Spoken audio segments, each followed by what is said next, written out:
안녕하세요, 여러분. 네, 저는 한밭대학교 화학생명공학과 최진실입니다. 네, 이 수업은 나노물질과 바이오, 결국 저희죠. 생물과의 상호작용에 대한 수업을 다룰 예정이고요. 오늘은 그 첫 시간으로 그 나노바이오 인터페이스, 나노바이오라는 그 전체적인 수업에 대한 어떤 개념으로 되어져 있는지에 대한 인트로덕션에 대한 수업이 되게 될 것입니다. 네, 사실 나노라고 하는 거 되게 일반적인 개념이죠. 요즘에는 나노 아닌 거 없잖아요. 그죠? 아마 여러분께서 가장 많이 나노라고 들으셨을 것 같은 경우에는 뭐 은나노, 조금 요즘 젊은 친구들은 모를 수도 있겠네요. 처음에 나노가 나왔을 때 은나노 세탁기, 뭐 은나노 식기 등등 해가지고서 그런 것들이 많이 나왔는데요. 요즘에 사실 여러분께서 가장 요즘이라기보다는 요즘 그리고 예전부터 이렇게 들어볼 수 있는 이런 나노 물질이라고 하는 것은 생각보다 가까이 있습니다.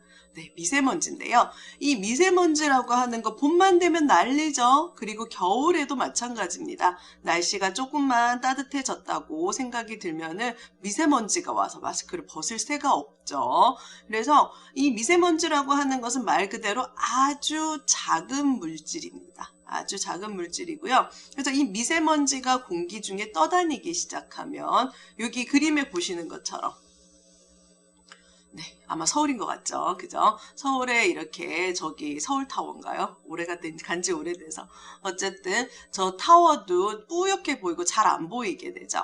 그리고 뉴스에서도 보시면은 여기 보시는 것처럼 그 미세먼지가 얼마나 퍼져 있는지에 대해서 이렇게 쭉 보여주는 흐름을 보여주는 것을 일기예보 혹은 우리 앱 등을 통해서 정보를 확인하게 되고요. 여기 보시면 수도권뿐만 아니라 많은 대도시들에서도 미세먼지 경보가 나게 될 경우 노후된 경유차들 특히 이제 물론 여러 가지 연료전지가 아니죠. 화석연료를 사용하는 자동차의 경우에는 많은 매연들을 뿜어내게 됩니다. 그 중에서도 하지만 이제 요즘에는 차들이 워낙 개발이 잘 돼 있어서 그런 미세먼지 같은 것들, 매연 같은 것들을 다 필터하는 시스템들이 붙어 있어요. 근데 이게 차가 너무 오래되다 보면은 그런 것들이 있음에도 불구하고 매연을 방출하는 그런 것들이 커지게 됩니다. 그러다 보니까 이제 미세먼지가 많아졌다라고 할 때는 여기서부터 여기까지는 이런 노후 경유차들은 못 갑니다 하면서 비상저감 조치들을 하기도 하고요. 또 다른 것들로는 이제 우리 그 어떤 요일을 정해놓고 자동차를 사용하지 않으면 요금을 뭐 세금 같은 것들 깎아준다라고 하는 그런 정책들도 있습니다. 이런 것들이 모두 다 먼지들을 줄여주기 위한 정책인데요.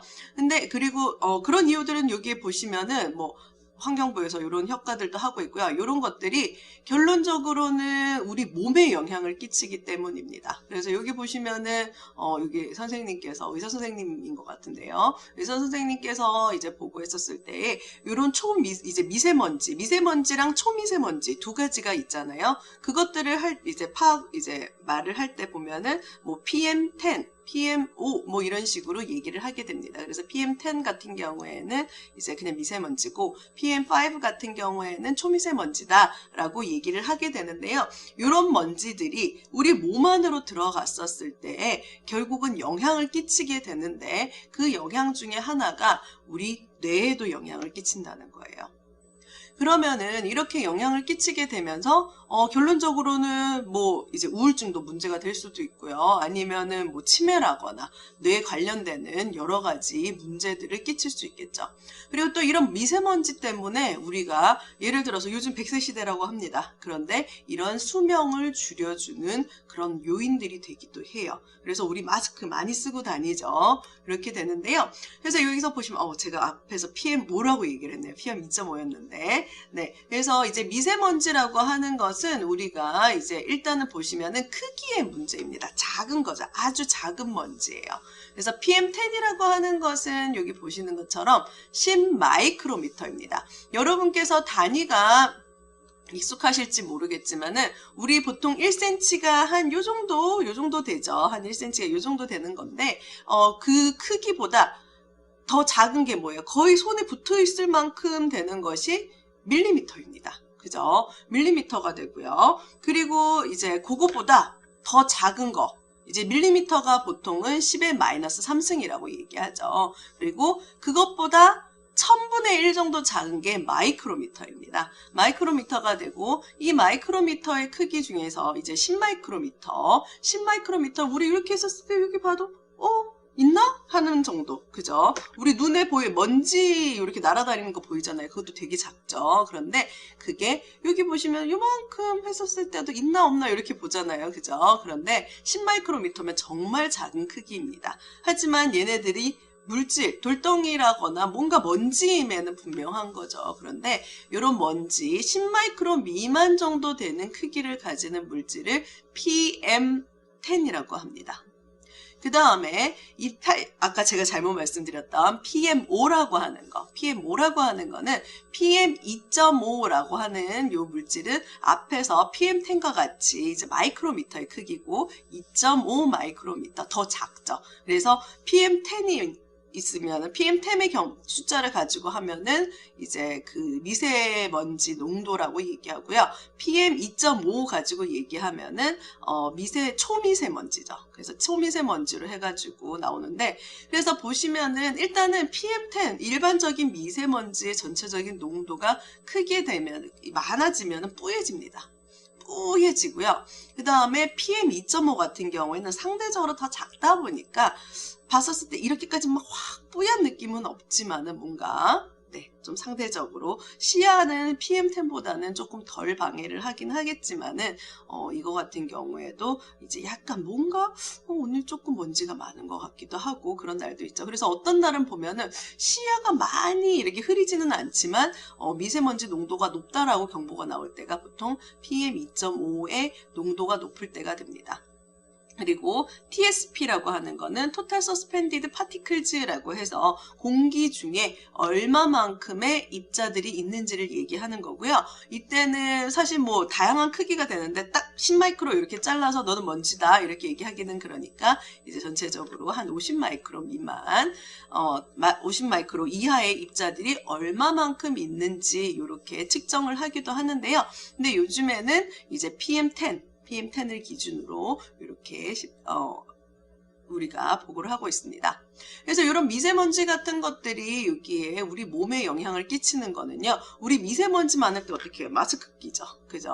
우리 뭐 코로나나 이런 다른 이유 때문에 썼지만 우린 그전부터도 쓰고 있었습니다. 왜? 미세먼지, 항상 황사라고 하는 것들이 많았었으니까요. 그래서 저희 어렸을 때는 황사라고 했는데 이제는 그때는 저기 고비 사막 거기서 넘어오는 진짜 모래였어요. 근데 요즘에는 중국과 주변에 여러 가지 국가들에서 이제 많이 개발을 하다 보니까 많이 넘어오겠죠. 근데 거기에서 있는 입자들, 작은 입자들이 많이 넘어오게 되면서 이제는 황사라기보다는 미세먼지로 많이 얘기를 하고 있고요. 그리고 이 미세먼지들이 아까 말씀드렸듯이 정말 작잖아요. 이게 정말 작은 크기가 되다 보니까 우리 몸 안에 들어오면은 우리 이제 미세먼지 많은 날 나가면 어떻게 됩니까? 코가 뭔가 찝찝하죠. 그래서 막 갔다 오고 나면은 코 세정제 막 이렇게 하기도 하고요. 그 다음에 코 막 이렇게 괜히 코딱지 이렇게 파기도 하고 이렇게 되는데 그건 뭐냐면 우리 코로 입으로 다 들어오기 때문이에요. 그래서 마스크 많이 끼고 있는데 이거를 끼고 이제 계속 노출되었을 때, 물론 계속 노출된다고 해서 모두 다 이렇게 나쁘다기보다는 이제 노출이 계속 됐었을 때 문제가 되는 게 뭐냐 하면은 호흡기 질환. 일단 직접적으로 우리가 들이마시잖아요. 그죠? 되게 작은 물질들이 안으로 들어오게 되다 보니까 우리 코털로 많이 걸러주게 되기는 하지만 이것들이 작아서 빠져나갈 확률도 많습니다. 그러다 보면 우리 폐에서 이제 많이 흡착이 되겠죠. 그러다 보니까 폐 기능도 감소하게 되고요. 아기들 같은 경우 폐 성장 이런 것에도 영향을 줄 수 있습니다. 그리고 앞에서도 말씀드렸듯이 이제 머리, 뇌졸중이라거나 신경퇴행성 질환, 얘네들이 몸 안으로 일단은 폐로 들어가지만 이 폐에는 혈관들이 되게 많습니다. 그러면 피로도 들어가고 이게 결국 온몸을 돌면서 뇌로도 가겠죠. 그리고 피를 도니까 심장으로도 가겠죠. 심장으로 또 가게 되니까 여기 보시는 것처럼 심혈관 질환 사망률이라거나 심근경색과 같은 심혈관 관련 질환들이 나타나게 될 수도 있고요. 그 다음에 당뇨병 쪽으로도 영향을 끼칠 수 있다라고 합니다. 그리고 혈관에 관련되다 보니까 고혈압이라거나 심부전 이런 것들도 관련이 될 수 있고요. 그 다음에 애기들 같은 경우에 뭐 조산이라거나 저체중. 근데 지금 여기 있는 것은 나 오늘 먼지 많았는데 먼지 마셨는데 어떡하지? 이렇게 한 번으로 하는 건 아니고요. 이런 것들의 가능성이 있다라는 걸 보여주는 겁니다. 가능성이 있는 거고 우리 뭐 사실 마스크 벗고 나서 다들 마스크 잘 안 끼고 다니죠. 그래서 하는데 마스크를 좀 껴주시면은 아무래도 건강 챙기기에 좋고요. 그 다음에 피부 노화, 먼지 많을 때 우리 들이마시기도 하지만 가장 직접적으로 닿는 게 어디예요? 얼굴이죠. 그죠? 얼굴이다 보니까 피부 노화에도 많은 영향을 끼치게 됩니다. 네, 그래서 이런 미세먼지 발생, 네, 경유차, 그래서 했었죠. 그리고 이런 산업 현장에서도 많이 일어나게 되고요. 그리고 한동안 정말 조금 어이가 없다라고 하면서 막 뉴스로도 우리 튀김 집에서 뭐 고등어만 구워도 미세먼지가 나온다 이렇게 하는데 미세먼지라고 하는 것에 대한 정의를 생각을 하시면 아주 작은 크기의 먼지라고 생각을 하시면 됩니다. 그래서 네, 여러분께서 그 집에서 생선 같은 거 굽고 나면은 이제 공기청정기가 하고 나서 조금 지나면 막 열일을 하기 시작합니다. 그게 뭐냐면은 그때 이게 구우면서 온도가 높다 보니까 튀기기도 하고 물이 있다 보니까 거기에서 뭐 옆으로 퍼지기도 하게 되면서 되게 작은 크기의 기름들이 나타날 수밖에 없습니다. 그래서 이런 것들도 미세먼지로도 이제 미세먼지처럼 이제 인식을 하게 되겠죠. 공기청정기가. 하지만 뭐 이런 것들 같은 우리가 먹는 거기 때문에 이거 자체가 큰 문제가 되지는 않습니다. 그리고 미세먼지 중에서 이런 미스트, 우리 겨울에 건조하니까 미스트 같은 거 여러 가지 하는 거. 그 다음에 우리 여름에 모기 잡을 때 쭉 뿌리죠. 거기에서도 이런 미세먼지가 나타날 수 있습니다. 물론 이런 것들 같은 경우에는 큰 문제가 되진 않지만 우리 집안에 많은 이런 분진들 같은 것들이 있겠죠. 뭐 빨래를 하고 났다거나 여러분께서 밖에서 나갔다 들어왔다거나 아니면 산업 현장이라거나 이런 여러 가지 미세먼지들이 있게 되고요. 나타나게 되고 사실 이런 것 같은 경우에는 자연스럽게 나타나지만 여기 보신 것처럼 경유차라거나 노후경유차, 모든 경유차는 아니고요. 노후경유차라거나 산업 현장 그리고 우리가 이제 나노라는 하는 그런 기술들이 되게 일반화가 되면서 작은 크기의 어떤 뭔가를 가공을 한다거나 했었을 때도 많이 나타날 수 있습니다. 그래서 보시면은 여기 PM2.5라고 하는 물질, 그 미세먼지들을 다 모아가지고서는 이제 사진을 찍어봤어요. 여기 이제 다른 곳에서 가져와서 보는 건데요. 미세먼지들을 여기 찍어 보시면은 아주 작은 크기들의 입자들이 보이죠. 요거는 SEM이라고 해서 주사전자 현미경을 가지고서는 주사전자 현미경이 아니군요. 네, 스캐닝 일렉트론 마이크로스코피고요. 그 다음에 여기에 보시면은 요 길이가 100마이크로미터입니다. 제가 아까 전에 1cm가 얼마나 크기냐라고 하면서 아주 작은 크기를 얘기를 했었었는데 여기에서 이제 그것보다 더 작은 1cm의 100분의 1이 되죠. 100분의 1만큼 되는 크기가 요만큼이에요. 그때의 이런 크기들의 미세먼지들. 먼지다 보니까 이제 크기가 약간 불균일한데요. 근데 여기 보시면은 저를 옮겨야 되겠네요. 그래서 요거 같은 경우에는 저희가 이제 인공적으로 만든 나노 입자입니다. 이런 나노 입자 같은 경우에 여기 보시면은 요 전체 크기가 500 나노미터예요. 500 나노미터면은 0.5 마이크로미터죠. 0.5 마이크로미터고 여기 하나들 이렇게 보시면은 물론 얘가 조금 더 예쁘고 더 작게 되기는 하지만 보시면은 여기 있는 작은 크기들 물질들과 많은 차이가 나지 않습니다. 그래서 제가 이제 미세먼지를 가지고 말씀드리면서 이런 미세먼지 같은 것들이 우리가 나노라고 하는 것들 제가 나노라고 해서 나노바이오 이러면 우리 뭐 약물 전달 물론 그런 것도 포함을 합니다. 하지만 하지만 우리 일반적인 생활에서도 볼 수 있는 이런 미세먼지들 같은 것들도 물론 이제 마이크로미터 크기긴 하지만 그거 다 조각조각들이 있다 보니까 작은 크기의 입자들을 모두 다 포함을 하고 있다. 그것들이 우리 몸 안으로 들어왔을 때 나타나는 현상들이 거의 비슷하게 이해할 수 있다라는 걸 말씀드리고 싶습니다. 네, 그래서 이제 가장 가까이에 있는 작은 크기의 미세먼지 물질을 가지고 얘기하면서 나노 입자랑 비슷하다라는 것을 말씀드렸는데요. 우리 나노 물질이라고 할 때 가장 많이 나오는 말이 우리 그리스어로 나노스라고 하는 난쟁이, 그리스어 난쟁이라는 말에서 나왔다라고 얘기하는 거고요. 크기의 개념입니다. 크기의 개념이고 10의 마이너스 9승이죠. 아까 전에 제가 마이크로미터를 얘기할 때 1cm를 가지고 기준으로 몇 분의 몇 이렇게 얘기했죠. 그게 1cm의 100분의 1이 100마이크로미터고요. 그거의 100분의 1이 1마이크로미터고요. 1마이크로미터보다 1000분의 1만큼 작은 게 1나노미터입니다. 되게 작죠. 그죠? 그래서 여러분께서 뭐 머리카락 가지고 얘기하는데요. 그냥 작다라고 생각을 하시면 됩니다. 요거는 이제 인피니티 워 제가 아주 좋아하는 영화에서 일부만 발췌해서 왔는데요. 여기 보시면은 토니 스타크, 네, 가장 제가 좋아하는 캐릭터 중에 하나이기도 한데요. 그래서 이 토니 스타크가 가슴에 있는 원자로에 이게 탁탁 치면서 보시면 뭔가가 쫙 뻗어나오면서 그 아이언맨 수트로 바뀌게 됩니다. 그래서 이제 영화에서 이런 식으로 나노 물질 이런 것들을 얘기하면서 아 이게 나노 물질이고 어쩌고저쩌고 뭐 얘기를 하고 있어요. 그래서 이런 영화에서 이런 형태로 나노 물질에 대해서 얘기를 하고 있는데요.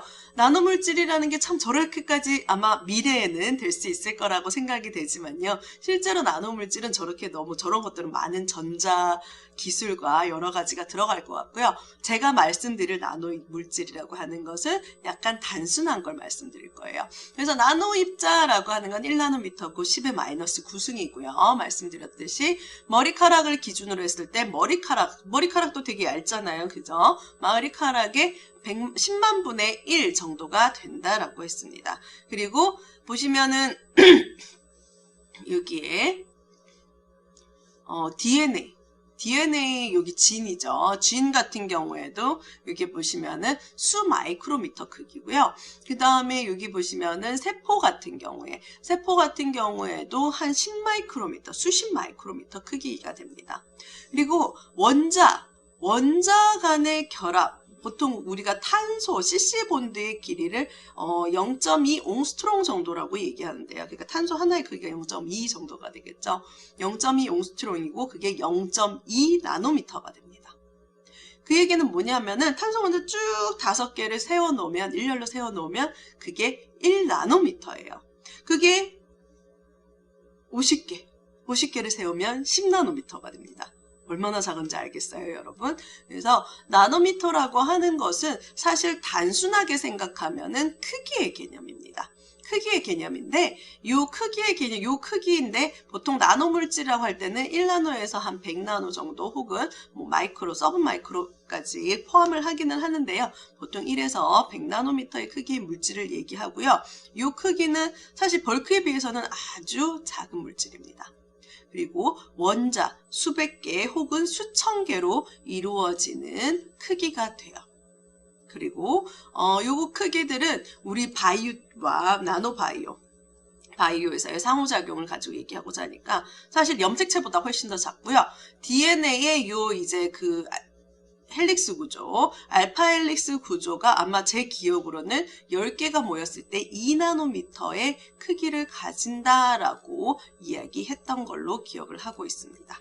그리고 이런 항체 같은 것들이 보통 한 8나노 이 정도의 크기를 가지게 되고요. 그래서 이 나노미터가 단순히 크기의 개념이기도 하지만요. 되게 수천 개 아주 작은 숫자의 원자로 이루어지다 보니까 독특한 성질을 가지게 되고요. 그리고 아주 작다 보니까 단백질이랑 비슷하잖아요. 크기가 우리 몸 안에 들어왔을 때도 되게 독특한 또 형태를 보여주게 됩니다. 네. 그래서 이 나노 입자 같은 경우에는 저희 수업에서는 많이 다루지는 않을 거예요. 주로 나노 입자가 몸 안에 들어와서 어떤 일이 일어나느냐에 대한 얘기들을 하겠지만요. 이 나노 입자 같은 경우에 제가 처음 이제 대학원 들어갔을 때 석사를 시작할 때만 해도 나노라고 하는 것들이 이제 시작됐었어요. 그래서 한 1900년대 후반, 1900년대 후반에 이제 시작되었고, 이제 2000년대를 거쳐가지고서는 지금은 사실 나노 그러면은 모르는 사람 없습니다. 그죠? 뭔진 모르겠지만 나노라는 게 되게 작은 물질이다 라는 것을 알고 있고요. 이 나노라는 물질은 이제 우리가 벌크라고 하는 물질과 그 다음에 원자, 양성자, 중성자, 전자로 이루어져 있는 이 원자의 중간 크기를 가지면서 또 독특한 성질을 나타내게 됩니다. 네, 크기에 대한 얘기는 그냥 넘어갈게요. 그렇게 되는데 이 독특한 성질을 가지는데 이 나노 입자라는 거에 대해서 처음 얘기한 사람은 여기 보시는 것처럼 파인만이죠. 리차드 파인만 박사님, 교수님께서 어떤 모임에서 얘기를 했대요. 59년이죠. 사실 이때까지만 해도 나노라는 게 그렇게 많이 알려져 있지 않았던 상태인데 이때 말씀하셨어요. 바닥에는 There's plenty of the rooms in the bottom 이렇게 얘기를 했다는 걸로 기억을 하고 있어요. 정확하진 않겠지만 어쨌든 한국말로 하면은 바닥에는 풍부한 공간이 있다. 이게 바닥이 그냥 단순한 바닥이 아니라 쭉 원자 단위까지 내려갔을 때는 아주 많은 무궁무진한 가능성을 가지고 있다라고 했고요. 그리고 여기 보시면 브리테니커라고 해서 아주 유명한 사전이죠. 네, 브리테니커 사전. 그래서 저 어렸을 때는 어머니들께서 이런 전집 막 사다 놓으면 그거 막 사실 공부를 했겠으니까 그냥 이렇게 보고 전시용이죠. 전시용으로 많이 있는데 모든 것들에 대한 것들이 있는 사전입니다. 근데 이거를 여기 보이는 머리핀과 같은 이런 작은 곳에서 모두 저장할 수 있을 만큼 있다라고 하는 것에 대해서 그러면서 나노머신이라고 하는 개념을 처음으로 얘기했습니다. 그래서 말씀드렸듯이 우리 그 나노라고 하는 것들 단순히 다 작은 크기고 원자와 벌크의 중간적인 특징을 가지고 있다라고 말씀을 드렸는데요. 그리고 이제 크기상으로는 단백질, 바이러스, 우리 코로나 바이러스 한동안 난리였었죠. 그때 바이러스가 100나노미터 크기. 그래서 바이러스와 단백질의 크기와 비슷한 그런 크기를 가지게 되고 다양한 물질들이 존재하게 됩니다. 그래서 나노물질 관련해가지고 앞에서 은나노, 식기, 세척, 아니면 은나노 젖병, 이런 거 말씀드렸었는데요. 미세먼지 외에도, 미세먼지는 제품이 아니지만, 이런 이제 상용화가 조금씩 되고 있습니다. 사실 처음에 나노물질이 나왔을 때는 정말 모든 걸 다 해결할 수 있을 거다라고 생각을 했었어요. 그랬는데, 그러지는 않고, 이제 조금씩 가능성을 하고, 하지만은 반도체라거나 이런 것이 많이 사용이 되고 있죠. 그래서 가장 많이, 일반적으로 우리가 많이 하는 거, 나노필터 마스크. 한동안 우리 여기에 이렇게 해가지고 나노필터가 있고, 이런 다양한 얘기들이 있었고요. 그 다음에 화장품 같은 곳에서도 이런 것들을 효과적으로 전달하기 위한 것들, 그 다음에 이런 이제 요넥스라고 하는 아주 유명한 배드민턴체 회사가 있더라고요. 그래서 이런 곳에서도 이제 그 카본 나노튜브 같은 걸 써서 가벼우면서 튼튼하게 만든다거나 칼슘 같은 것도 나노 크기로 해서 딜리버리가 잘 된다거나 그 다음에 JVC 같은 경우에도 여기에서 제가 까먹었는데 어떤 나노 물질을 이용해 가지고서는 이런 더 소리를 잘 들리게 한다거나 하는 것들을 하고요. 그 다음에 나노 코팅을 함으로써 이제 소수성을 가지게 함으로써 이제 물들이 이제 우리 운전할 때 사실 유리에 물 많으면 운전하기 힘들거든요. 잘 안 보여서 그런 것들을 줄여주는 역할로도 많이 사용되고 있습니다.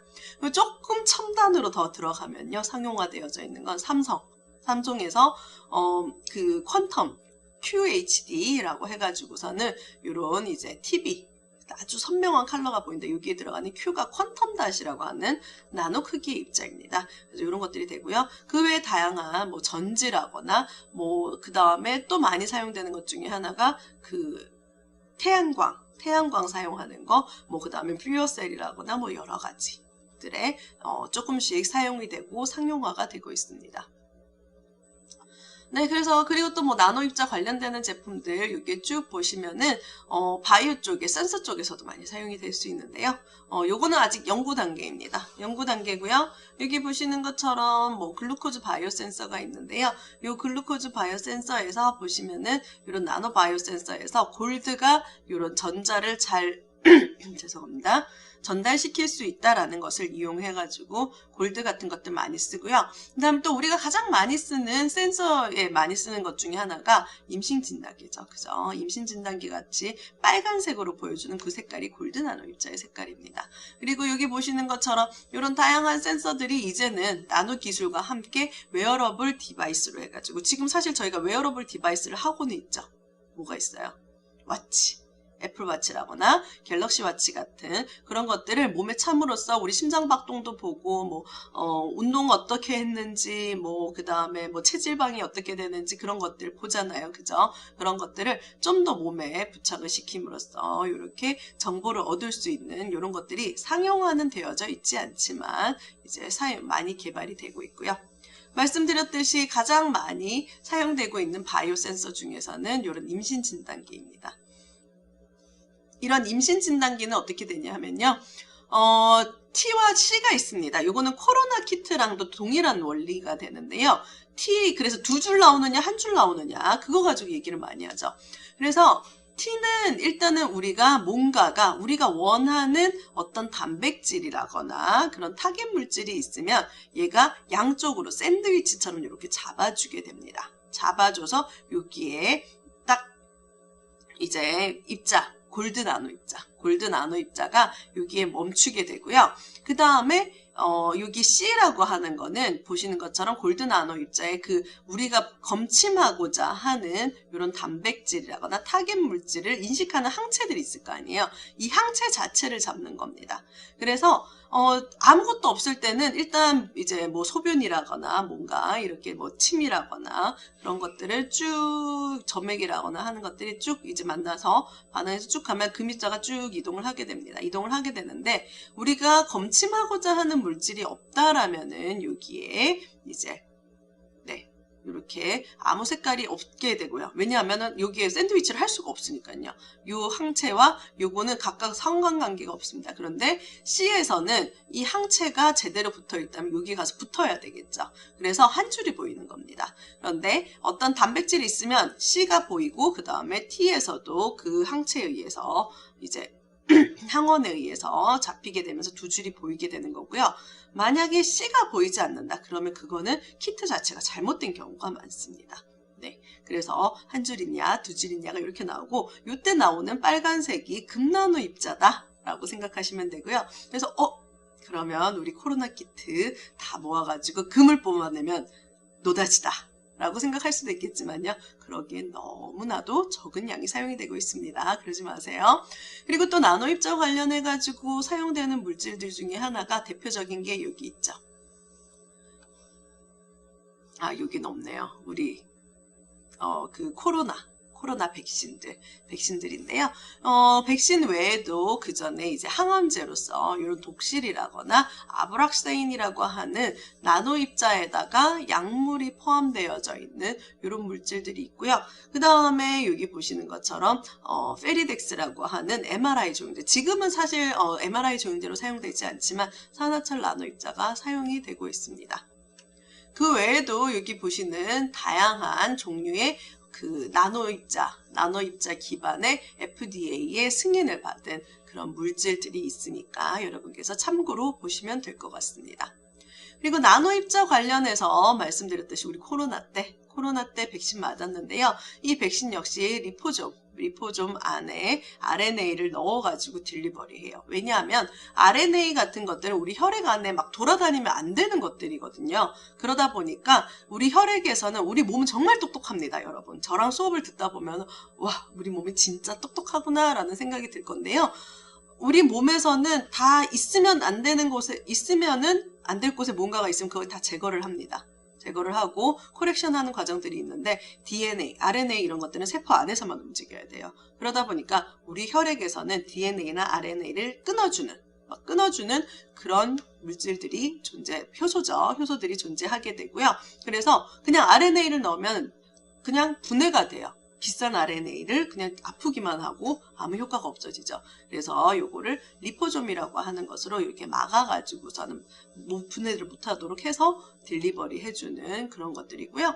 그래서 여기 보시면은 뭐 파이자냐, 모데나냐 아니면은 큐백, 네, 정확하게 기억이 안 나네요. 어쨌든 저희는 파이자 아니면 모더나 많이 맞았으니까요. 어쨌든 그래서 여기 성분들을 쭉 보시면요, RNA 기반이고 여기에서 리피드 나노 파티클이 어떻게 사용됐는지에 대해서 이렇게 정리가 되어져 있습니다. 그래서 여러분께서 쭉 보시면 나노라고 하는 것들이 생각보다 많이 되어져 있구나. 이거를 말씀드리는 건 왜 그러냐 하면요, 앞에서 우리가 미세먼지 이런 것들을 얘기를 하면서 여러분께서 뭔가 몸에 안 좋은데? 얘가 들어오면 어떡하지? 이런 생각이 들 건데요. 하지만은 나노라는 게 또 이제 약물 전달이라거나 아니면 진단이라거나 하는 개념에서는 필요합니다. 그리고 우리 몸 안에 들어와서 나쁘게 하는 게 아니라 이건 좋게 하는 거잖아요. 그럼 우리 몸 안에 나노 물질이 들어왔을 때 어떻게 작용하는지를 이해를 하고 그걸 바탕으로 잘 전달이 되도록 설계를 해줘야 돼요. 그게 어떻게 보면은 미래 제약회사들이 많이 생각해야 되는 부분들 중에 하나가 되겠죠. 그죠? 그래서 그리고 화장품 회사도 마찬가지고요. 그래서 이런 부분에 대해서 말씀드리고자 합니다. 그래서 이제 나노 물질이라고 하는 것은 뭐 미세먼지를 포함해서 여러 가지 제품들이 환경에 노출되면서 이제 그 작은 크기의 물질들이 어쨌든 우리는 노출되어 있습니다. 그리고 하물며 백신 같은 것들을 우리가 일부러 막기도 해요. 그렇게 되다 보니 이것들이 나쁜 물질은 우리 몸에 들어오면 어떻게 되는지를 이해를 해서 이런 것들을 최대한 노출이 안 되도록 하거나 아니면은 노출이 되었을 때 별 문제가 없도록 제품을 만드는 것이 중요하게 되고요. 그 다음에 백신처럼 우리가 일부러 막기도 하는 물질들은 몸 안에 들어왔었을 때 작동되는 여러 가지 작용에 대해서 작용들을 좀 뭐라 그래야 되죠? 잘 이해를 해서 전달 효율이 좋도록 해야 됩니다. 그래서 그렇게 하려면 일단 이런 나노 크기의 물질들이 우리 몸 안에 어떻게 들어오고 어떻게 퍼져나가고 그 다음에 어떻게 배출되고 혹은 어떻게 분해되는지, 그리고 얘네들이 독성이 있다면 어떻게 독성이 일어나는지, 그리고 어떻게 전달이 되는지 등등에 대한 이해가 필요하게 됩니다. 그래서 저희 수업에서는 여기에 관련해서 나노 입자가 들어왔었을 때 먼저 세포 단위에서는 어떻게 세포 안으로 들어오게 되는지, 어떻게 작동하게 되는지에 대해서 다뤄볼 예정이고요. 그 다음에 몸 안에서 단순히 이제 물론 우리 몸은 세포로 이루어져 있기 때문에 여기 세포 단위에서 이해를 한다면 많은 부분을 이해할 수 있겠지만요. 각 기관들이 세포가 모여서 이루어진 기관들이 다르게 작용합니다. 그리고 이 기관들이 제가 말씀드렸지만 우리 몸은 정말 똑똑합니다. 거르는 기능도 있고 얘네들을 배출하는 기능도 있는데 이런 것들이 어떻게 이루어지는지에 대해서도 이해를 하고자 합니다. 이 이해를 통해서 결론적으로는 여러분에게 나노물질은 무서운 거야 이게 아니라요. 얘네들이 이렇게 되어져 있으니까 우리가 앞으로 어떤 나노물질이라거나 제품을 개발함에 있어서 어떤 방향으로 나아갈 것이냐. 하나는 이제 친화적인, 환경 친화적인, 생체 친화적인 방향에 대해서 고민함과 동시에 백신처럼 우리 몸에 전달이 됐었을 때 어떻게 이런 것들이 잘 사용이 될 수 있느냐, 그리고 효과적으로 잘 이루어질 수 있느냐라는 관점에서의 이해를 하는 것이 되겠습니다. 그래서 저희 수업은 그렇게 이루어질 것이고요. 여러분들께서 관련한 이해를 바탕으로 충분히 많은 도움이 됐으면 좋겠습니다. 네, 오늘 수업은 여기까지고요. 수고하셨습니다.